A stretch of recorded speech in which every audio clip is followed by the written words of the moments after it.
All right. So we were saying this bracha, this blessing. So we're asking Hashem that the Torah should be sweet and pleasant in the mouths of all those who study, for our children and the children of your entire people, the house of Israel, all the knowers of your Torah. And then the bracha ends, Baruch, Kolonu Yodei Shemecha V'Lomdei Sarascha Lishma. And we talked about this last week, that we should study Torah for its own sake. And the bracha ends, blessed are you, Lord, who teaches the Torah to his people Israel.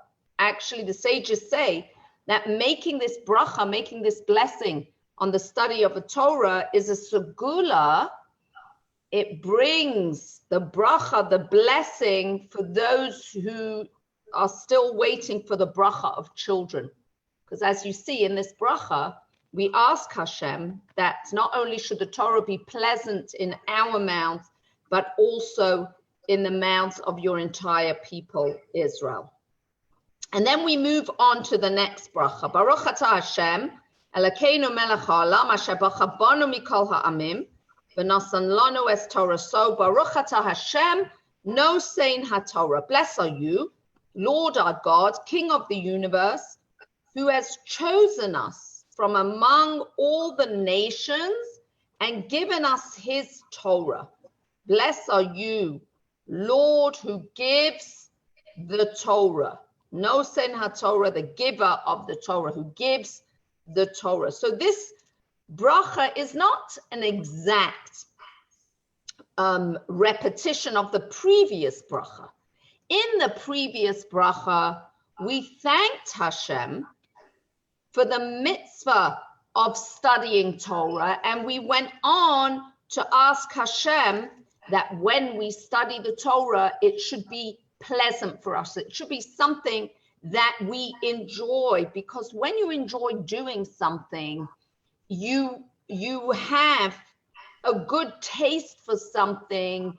It's something that you want to do, and it becomes a part of you. It's not just something that you're doing because you have the responsibility. And while it's true that as Jews, we do have the responsibility to study Torah, we do, it's a mitzvah, it's a commandment from Hashem, but we ask Hashem that it should be something that is sweet and pleasant in our mouth, so that we absorb it and it becomes a part of who we are. Here, in this bracha, in this blessing, we have something else in mind. And when we say this bracha, what we should envision actually is what we are counting now towards the holiday of Shavuos, which is the holiday, the Chag, on which we, the Jewish nation, received the Torah at Sinai. We say here in this bracha, in this blessing, Asher bacha banu mikol ha'amim, that we thank Hashem, blessed are you, Lord our God, King of the universe, who has chosen us from all the nations. The Medrash tells us that before Hashem gave the Torah to Bnei Israel, to the Jewish people, that God, in fact, offered the Torah to all the nations of the world. And he asked them, do you want the Torah? And each time he came to each nation, the nation said, well, what's in your Torah?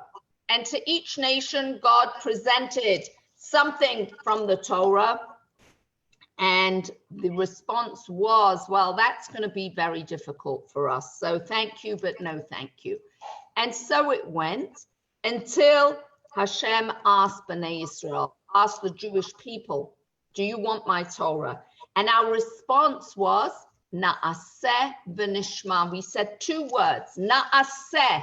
We accept the Torah, lock, stock, and barrel, without asking any questions.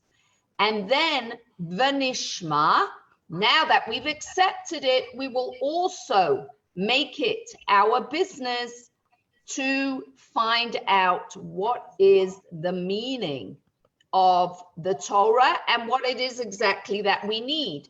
And the Medrash says that when we uttered these two words, Hashem sent an angel to every single Jew and gave a reward of 2 crowns, that each one of us was given 2 crowns, one for saying Na'aseh, we will do, and one for saying Nishma, we will hear, meaning we'll then inquire and learn and find out what it entails, what it involves, and what is its deeper meaning to each and every single one of us. Now you'll notice that I'm talking to all of us. We were all present. Every single neshama that was ever to come down to this world was present at Har Sinai, was present at this momentous occasion that took place thousands of years ago in the desert on the way from Egypt to Eretz Yisrael. So all of us, each one of us, have these beautiful crowns. We should take them out and we should put them on and we should wear them every single day. And this is really the meaning of this bracha. When we say this blessing, Asher bacha banu mikol ha'amim, what we should do is stop for a moment and think about the fact that God chose us. The truth is, God chose us and we also chose Hashem. When Hashem asked us, do you want the Torah? And we said, Na'aseh v'nishma, we will do and we will hear. That's when we were chosen from among all the nations, because we accepted this special gift of the Torah from God, from Hashem. So as we say this blessing, we should try and envision ourselves being at Har Sinai, being at the mountain, and receiving this incredible gift from Hashem, and to realize the privilege that we have to be able not only to receive the Torah, but also to be the keepers of the Torah. And as much as we are privileged to have been the recipients of Hashem's Torah, we also have a great responsibility. And the responsibility that we have, A, is to fulfill the promise that we made when we said Na'aseh v'nishma, we will do and we will hear. That means that we will study Torah and understand that the purpose of studying Torah is to be able to live the way Hashem wants us to live, and also that we will pass this along to the next generation. And we are here today studying Torah, learning Torah, because of those who came before us, because of those who recited these blessings daily and understood the privilege and the gift of receiving the Torah, and at the same time, the responsibility of passing the Torah along to the next generation and to all those around us. You know, when we talk about children, and we need to pass the Torah along to our children, we're not only talking about our personal families, but anybody that we teach Torah to becomes our spiritual, they become our spiritual children. And a child is someone who is young in years. And we also talk about someone who is a child in terms of Torah knowledge. And the Rebbe really encouraged every single one of us to become parents to those around us, to teach Torah. And a person might say to themselves, well, who am I to teach Torah? I don't know enough. I'm not so learned. whatever we know, it doesn't matter if it's much or if it's a small amount, but if we have knowledge and we keep it to ourselves, then we are depriving others of something that belongs to them. You know, the Torah says that as soon as a child begins to be able to talk, we should teach them Torah. We start with the verse, Torah Tziva Lanu Moshe Marasha Kehilas Yaakov, that Hashem, through Moshe Rabbeinu, gave the Torah to the Bnei Yisrael, to the Jewish people. And already chinuch, education starts. The truth is, education starts even before a child is born. A mother has to realize when she's carrying a child that the child is impacted by everything she does, all the environment, whatever she sees, whatever she hears. But certainly once the child is born, that every experience that child has makes an impact on the psyche of the child. And that's why as soon as the child is able to talk, we begin to teach them words of Torah. And every single one of us has the ability to impart whatever knowledge we know to someone who doesn't have that knowledge. And we should all really take strength from the Rebbe's words and take this responsibility and privilege to share with others that which we know. Now, once we have done this, the blessings of the Torah, and we have recognized our responsibility, we've recognized our privilege, we've recognized that it's up to us to learn how Hashem wants us to live. It's up to us to teach others how Hashem wants us to live, and to teach others about Hashem being the one and only one in this world, and remembering always that the Torah is Torah, so it's God's Torah, it's Hashem's Torah, and we are so grateful that He gave it to us. Now we move on to the words from the Torah which we find in the priestly blessing. So at the bottom of page 8, we say like this, and this is from the Torah. Vayedaber Hashem el Moshe lema. So immediately we're saying words from the Torah, because when you make a bracha, when you make a blessing, you're not supposed to have an interruption. And even though this blessing, we said last week, is going to last all day, we don't repeat the bracha over and over again. It's one bracha for the whole day.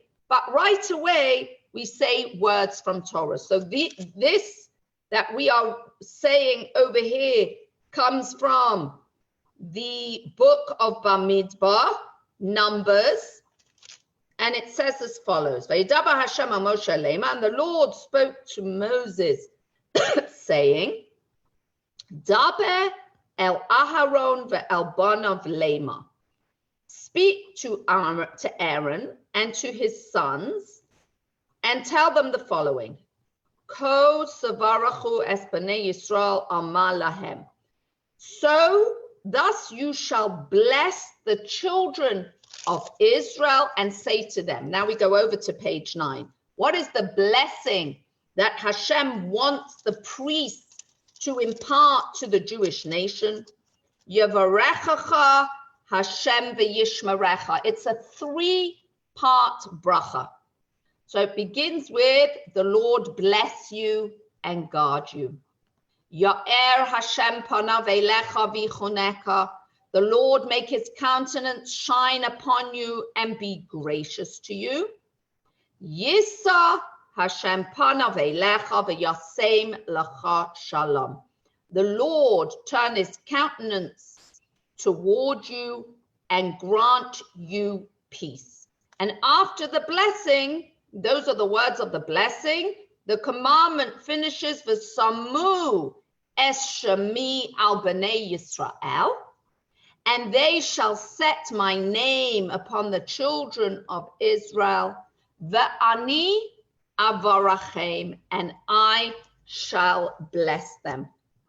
So let's look for a moment at this beautiful, well, a few moments, at this beautiful bracha, at this beautiful blessing, at this fabulous portion of Torah that right away, as soon as we've said the bracha, that we have a mitzvah to study Torah, immediately we recite and study a portion of that Torah, which, as we're going to see, is very relevant to the mitzvah of studying Torah and making the bracha. First of all, it's relevant because it's part of the Torah.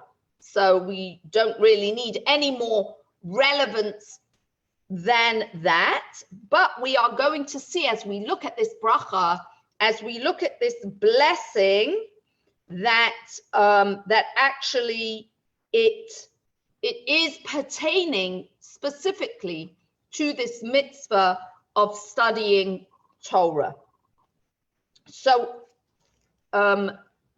this priestly blessing is the priestly blessing that we recite, that we receive from the priests actually in Shul on Yom Tov.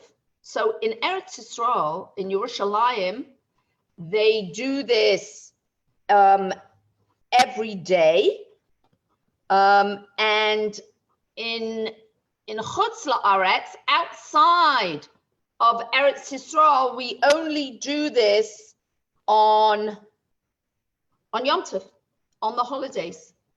But we do recite it every single day and every morning in our tefillos, in our prayer. Now, this mitzvah to bless the Jewish people was specifically given to the Kohanim. It was specifically given to the priests. We know that the priests are descendants of Aharon, of the Aaron, the brother of Moshe Rabbeinu. His family received the honor of priesthood. And Aaron HaKohen, Aaron was known primarily for his love of the Jewish people. The Torah tells us that when Aaron HaKohen passed away, every single Jew mourned the death of Aaron HaKohen, because Aaron had such love for every single person that whoever he encountered, he would always lift them up. And the way he would lift them up was not by mussar, was not by rebuking them. The way he would lift them up was to show great love and great faith in a person. So whenever a person would encounter Aaron HaKohen, and he would connect to them on a soul level, and he would bring out the greatness of the person would feel, I need to live up to this. Aaron HaKohen would go around and bring peace into the homes of people. If couples were fighting, Aaron HaKohen would bring peace between the couples. If people in the community were arguing and had fights one with the other, in a very loving and beautiful way, Aaron HaKohen would bring about that peace between the arguing people. And that's why the Kohanim, because they inherited from Aaron HaKohen this concept of love, and love was a prerequisite. If you listen to the bracha on Yom Tov, if you go to the priestly blessings in the Siddur that we receive on Yom Tov from the Kohanim, from the priests, the bracha that is made is Asher Kiddushanu B'Kedushaso Shel Aaron, that Hashem gave the holiness of Aaron, but Sivonu, and he commanded them. That's what the bracha that the priest saying, Labarach es Amo Yisrael, to bless his people, Hashem's people, Yisrael. And the last thing they say is the word ba'ahava, with love. Hashem gave the Kohen the mitzvah to give us a bracha, to give us a peace, but it has to be ba'ahava. It has to be with love. You can find this bracha on page 351 in the Nusach Hari Siddur. If you have a different Siddur, you will find it in the middle of the Musaf of Yom Tov and Chol HaMoed. And because that's where we say the bracha. So the bracha finishes off with this word, ba'ahava, with love. They have this bracha of Hashem can only be given over when it comes along with love. And being the descendants of Aharon, being the descendants of Aaron, the high priest, who had this concept of love to the highest degree, that's what makes the Kohanim, who are his descendants, the right emissaries of Hashem to give over God's blessings, God's bracha, ba'ahava, with love. So the first part of the bracha, the sages say actually that the bracha is divided into 3 parts.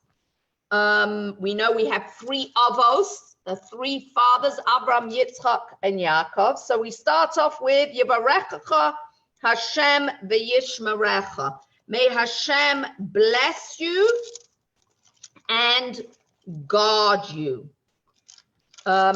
So the first blessing, the first part of the bracha is for material wealth.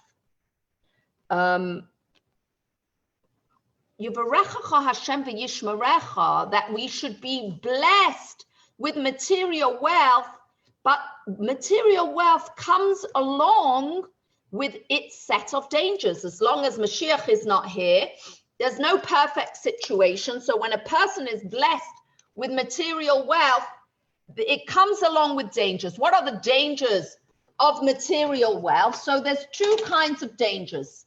And that's why we need to have the second part of the bracha, which is v'yishmerecha, that God should guard us. The first danger of material wealth is that it could cause, God forbid, a person to stray from the Torah. You know, money buys a lot of things, and it can become a great distraction, and it could, God forbid, cause a person to stray from the Torah. So the bracha is that we should have the blessing of wealth, but v'yishmerecha, God should guard us from the danger of the wealth to our spirituality and also physically, because when a person has much, there's also the danger that people could try and take it away from them. Thieves, robbers. So we ask that it should come with a guarantee as well of protection. Remember, it's Hashem. The bracha is coming from Hashem. You have a question, Esther? Hi. I have the woman's siddur. Yes. And it's got, can you see what I have? Yes. Yeah. So it's got all of the brachas in the beginning. So I just don't know what. It'll be right after it'll be in the morning blessings. It's part of the morning blessings. And you'll come to it almost at the end, right before Adon Olam, is where you're going to find this Yivarechecha Hashem. Okay, if you don't find it now at the end, I'll help you look for it. But you should find it there. It's on. May I interrupt? I have the women's siddur. It's on page 8. Fabulous. Thanks, Andrea. Okay, I'm there. Thank you. Okay.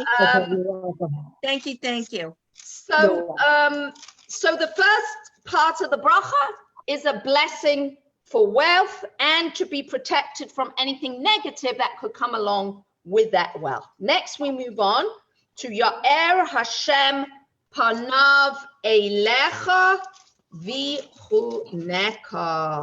That what? That Hashem should shine his light upon you and be gracious to you. Make his countenance shine upon you and be gracious to you. What are we talking about? Ya'er Hashem, that he should shine the light of Torah. On Lag BaOmer, we light bonfires. What's the idea of the bonfire? The bonfire is the concept of the light of Torah that Rabbi Shimon Bar Yochai revealed to us in this world. He wrote the Zohar, and the day of his death, which is today, he revealed many secrets of the Torah. So the lighting of the bonfire represents the great revelations of the neshama. Normally on a yard site, we light a little candle, right? But the revelation of Torah was so great that the bonfire is what represents the amount of light that Rabbi Shimon Bar Yochai revealed on this day on Lag BaOmer. So the bracha is that the light of Torah, and it says that the light of Torah can be seen upon a person's face. Ya'er Hashem panav eilecha. The Lord make his countenance shine upon you. When a person studies Torah, that can be seen upon the person's face. Because think about it, what's a face? In Hebrew, a face is called a panim, right? In Yiddish, a punim, right? It's a face, but what's that word? It's pnim. The face reveals that which is inside, the neshama, the soul. In Yiddish, you know, there's an expression people use, which is a negative. They'll say that a person has a misa punim, that the face is not pretty. It doesn't mean that it's physically not pretty necessarily. It means that their face is exuding something from the inside that's really not pretty at all. Here, the expression is that Hashem should give us the opportunity and open our eyes to his Torah. And that becomes apparent on our face. And we say, V'chuneka, and be gracious to you.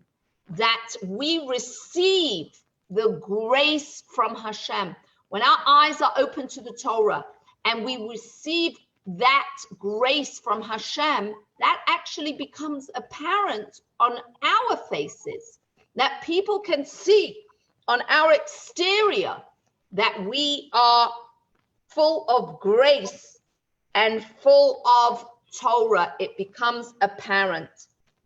So here we see it really a direct correlation to the reason these verses were picked right after the bracha for the studying of Torah. And then the bracha finishes, the blessing finishes, the third part, Yisa Hashem panav eilecha v'yasem lecha shalom. The Lord turn his countenance toward you and grant you peace. So Yisa Hashem panav eilecha, we're talking about here the bracha of everlasting life in the world to come.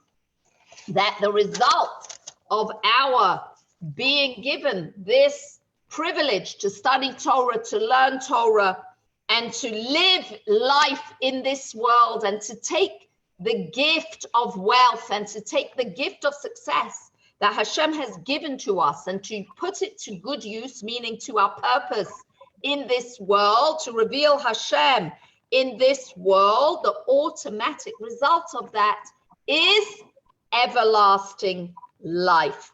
And then then the verses go on, and they shall set my name upon the children of Israel. When they are blessing us, when the priests are blessing us, they are putting the name of Hashem onto us.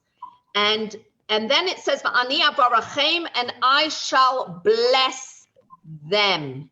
So some say I shall bless them means that God will bless the priests who have blessed us. And others say that God shall bless them is talking about us, that through the blessing of the priests, that God, that Hashem will bless us. But we see how important it is that as the Kohen gives this bracha, it has to be ba'ahava, it has to be with love.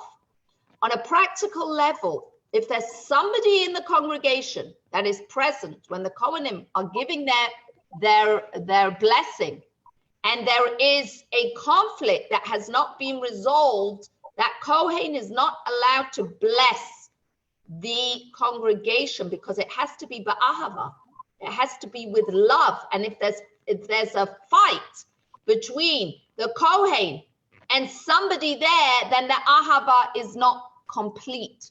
So the Kohen has to make sure that this bracha is coming ba'ahava, with complete love. So as we recite this part of the davening in the morning, first of all, it makes us realize how privileged we are and that we are blessed. And Hashem has given the Kohanim this mitzvah to bless us, and that through their blessing we become blessed.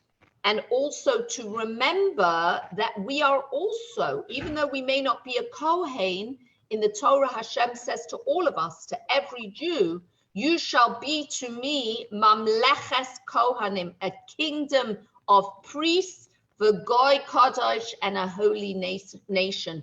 So we also should all, as it says in Pirkei Avos, it says in Ethics of the Fathers, hevei mitalmidav shel Aharon, we should be of the disciples of Aaron, ohev shalom, v'rodev shalom, we should love peace.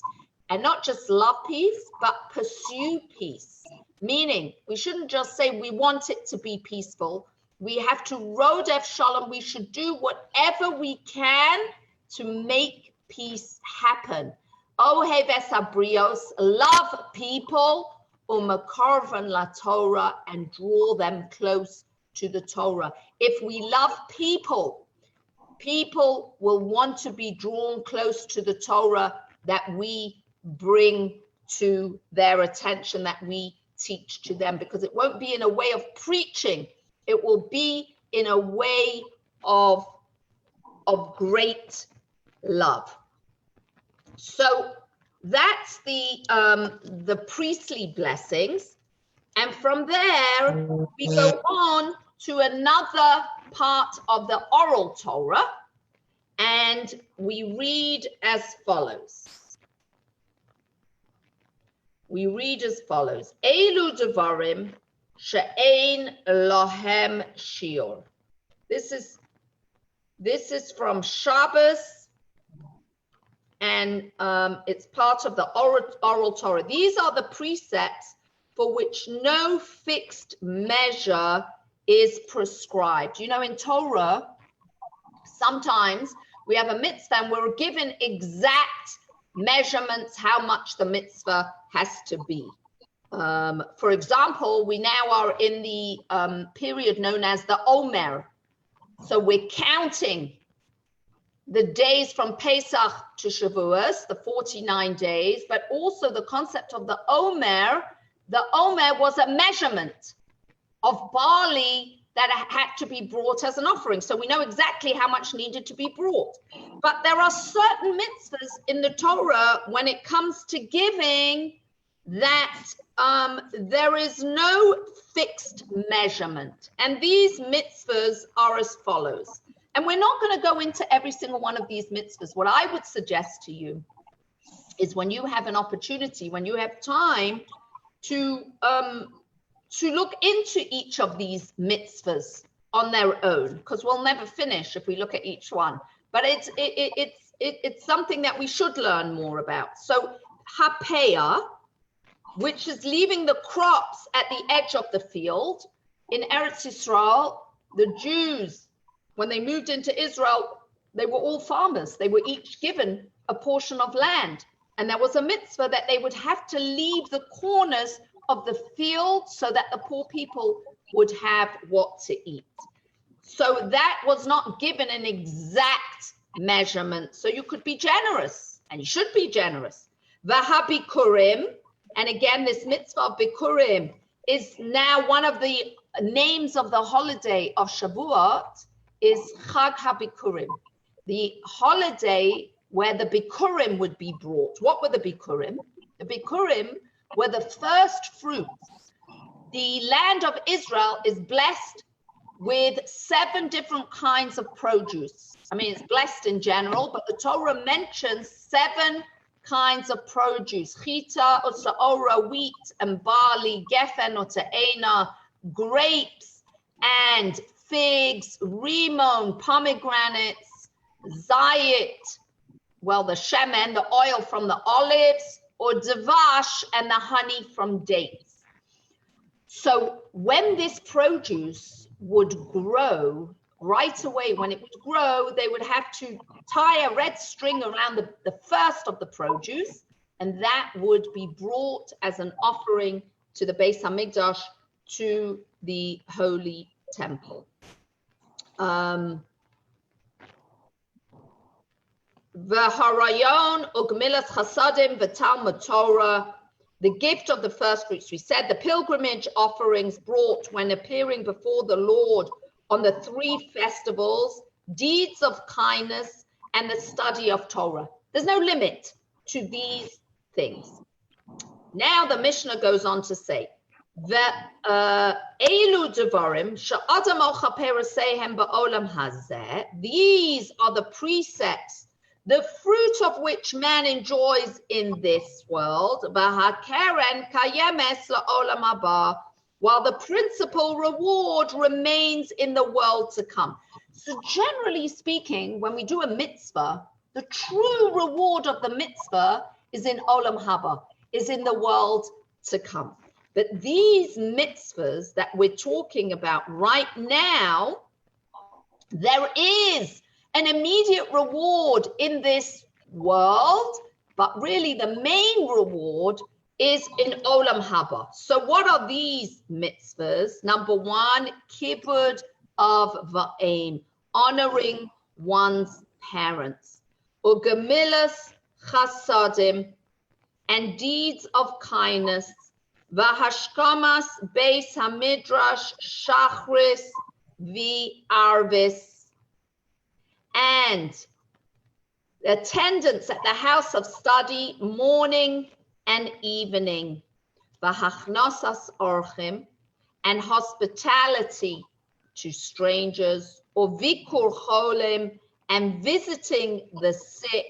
V'hachnosas kala, and dowering the bride. That means helping a bride to get married with what she needs, and in a happy way. V'halvoyas hames, and escorting the dead. Ve'iyun tefillah, and concentration in prayer. V'havas shalom shebein adam lachaveiro, and bringing peace between man and his fellow man, between 2 people. Uvein ish leishto, and specifically mentioned between a man and his wife. And then it says at the end, V'talmud Torah keneget kulam, and the study of Torah is equivalent to all of them. Each of these mitzvahs, which is such an incredible mitzvah, that we see immediate results of a good life in this world, but that's just a side benefit. The true reward is going to be in olam haba, in the world to come. And then it says at the end, the Talmud Torah Keneged Kulam, the study of Torah outweighs, is equivalent to all of those things that we mentioned over here. Each one of these mitzvahs that we mentioned over here, we can really, and you should try, ladies, whenever you can, to look more into it. Go on to Chabad.org, go to Aish, go to Torah anytime. Learn more about each of these amazing and incredible mitzvahs that the Torah tells us are so powerful. And also to remember that Talmud Torah, study of Torah, is equivalent to all of them. What does that mean? Talmud Torah Keneged Kulam. Talmud Torah is equivalent to all of them. Really, it brings us to the question, what's greater? Studying Torah or doing mitzvahs? Which is greater of the two?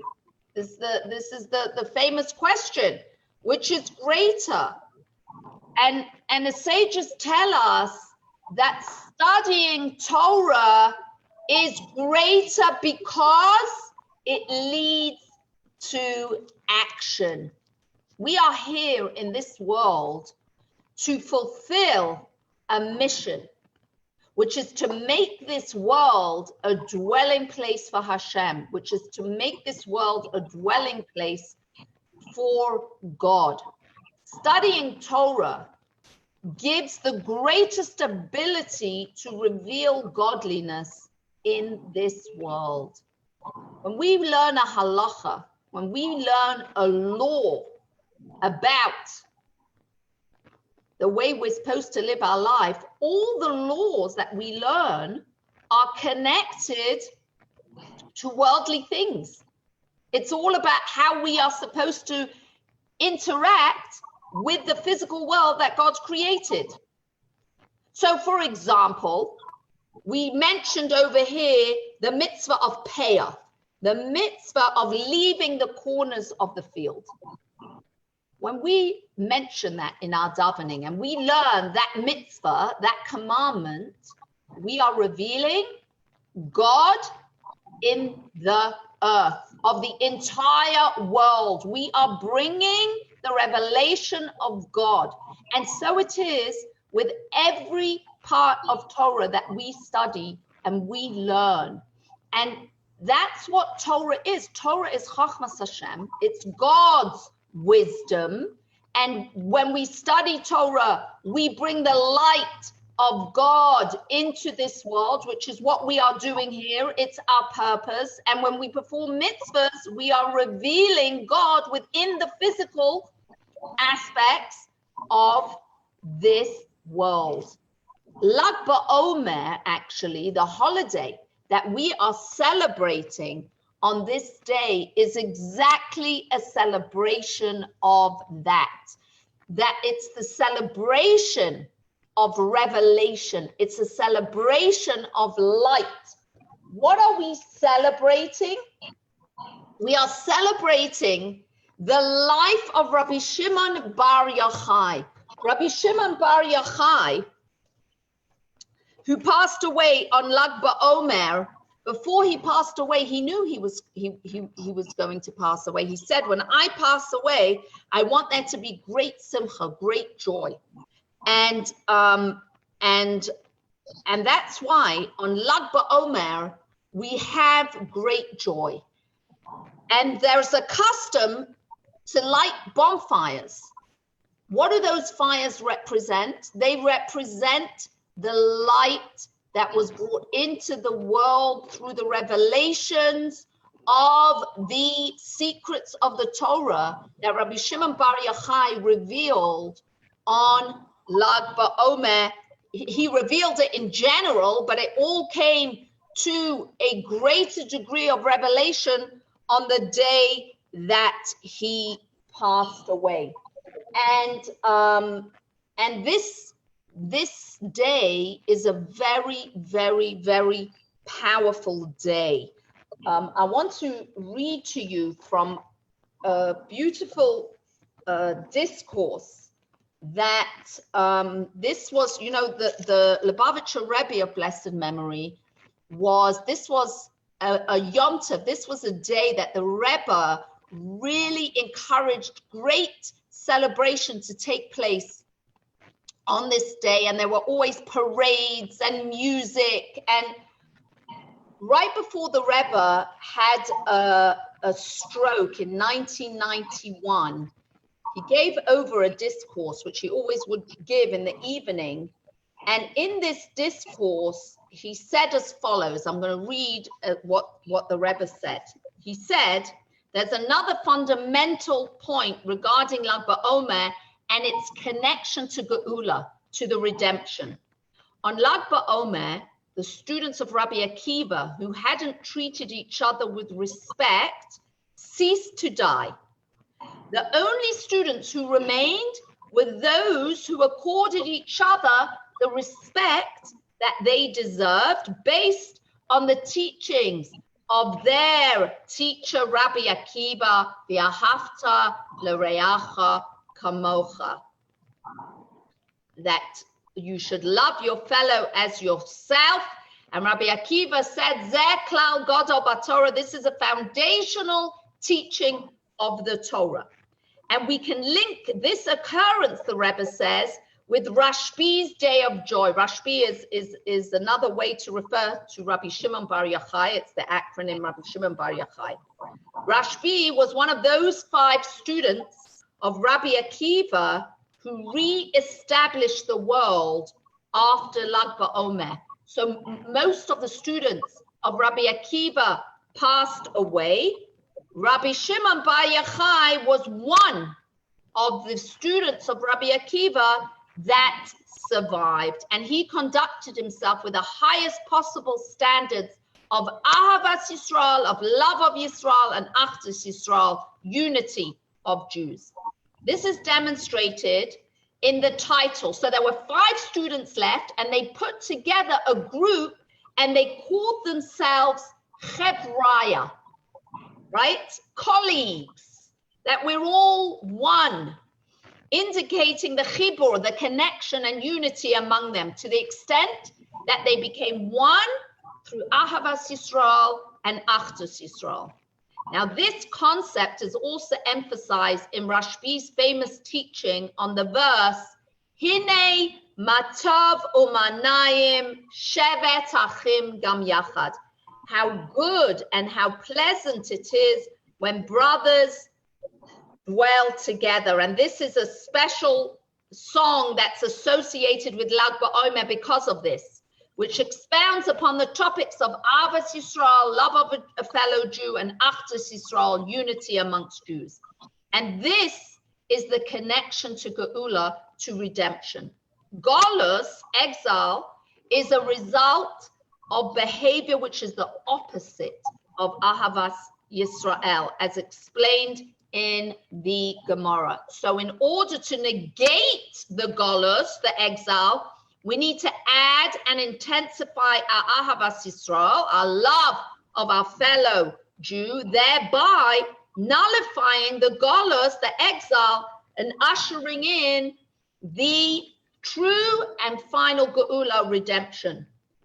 And with the approach of Lag BaOmer that year, the Rebbe edited a mimer, a special deep Hasidic discourse called Gal Einai Ba'abita Niflaos B'Torah Secha, which is a quote from Tehillim, and which he had delivered on Shabbos Emor in 1977. The mimer expounds on this verse with profound depth and explains its connection to the verse Eid Hagal Hazeh, mentioned during the beginning of another Farbrengen, another discourse. And that was the final mimer that the Rebbe edited and disseminated for Lag BaOmer. You can actually get those Maimarim, you can find those discourses on Chabad.org.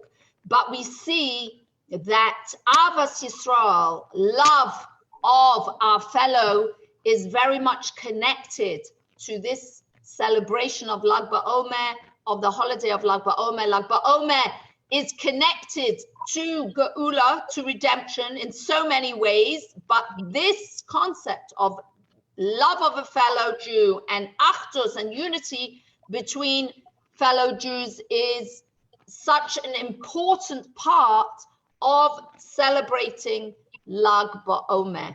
So this day, we should know that this day is a very, very, very holy day. We should not let the day pass without making sure to tap into the energy of the day.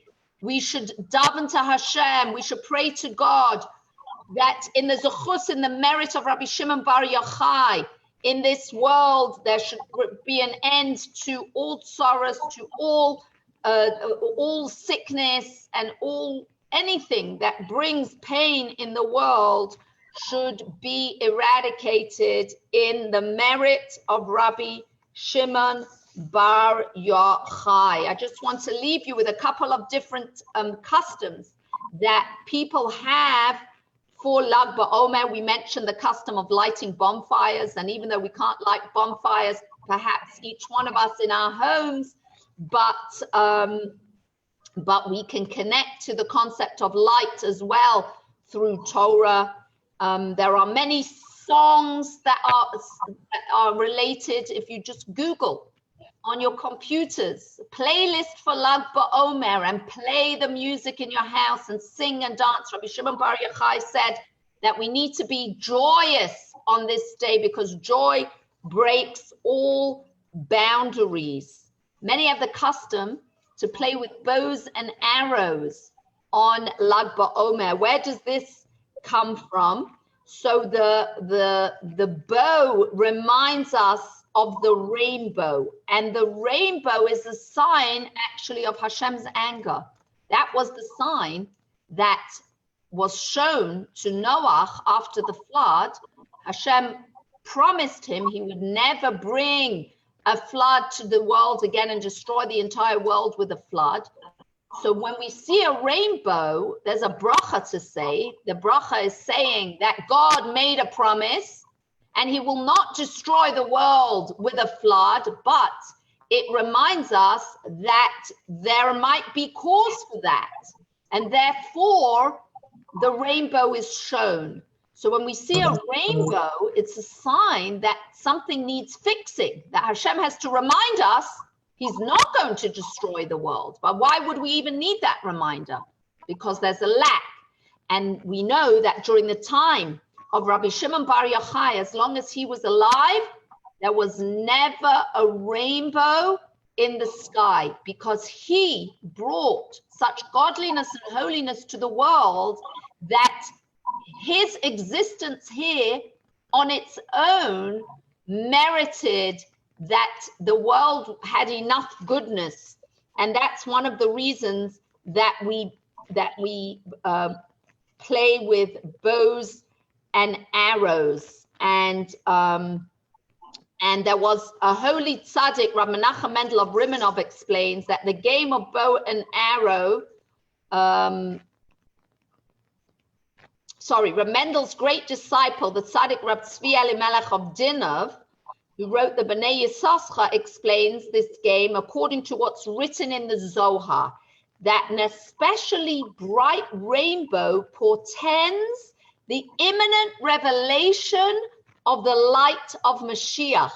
As this light is partially revealed in the Zohar, we play the bow and arrow. And isn't it interesting to think about this? As I'm reading this, I'm thinking to myself, what has been chosen as the sign of hope during this pandemic? It's the rainbow.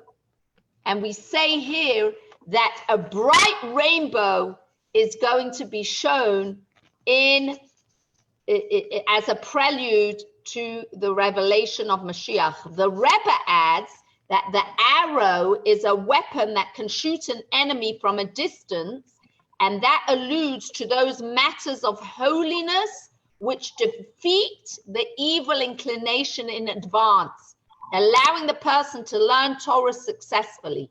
And this explains the special connection of the bow and arrow to the innocent young Torah students of elementary age. It's the idea of Torah and mitzvahs protecting the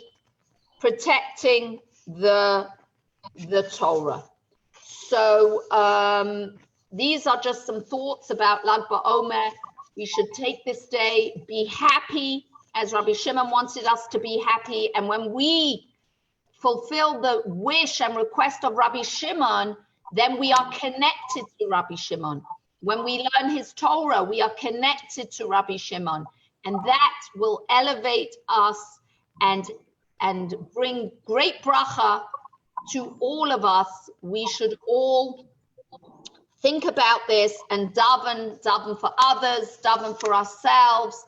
And this should be the Lag BaOmer of great, great revelations. I want to wish everybody a beautiful week.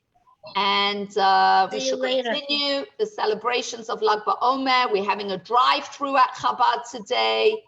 And following the drive-through, there's going to be an entertainment on Zoom with an illusionist. So even if you don't come to the drive-by, you should tune in. Yeah. We should tune in to Simchas on our computers and on our phones. There are celebrations all over the place. You can tune in to what's going on in Eretz Yisrael, and you can watch it on your computers, and it should bring us to a state of great joy, which is the call of the day. Joy. Simcha Poretz Geder. Joy breaks all boundaries. So happy Lag BaOmer to all. Thank you. To see you. See you later. Be happy. Don't worry. Amen. Thank you. Amen. See you Bye. later. Bye. Have a great Thank day. you. Thank you. Thank you.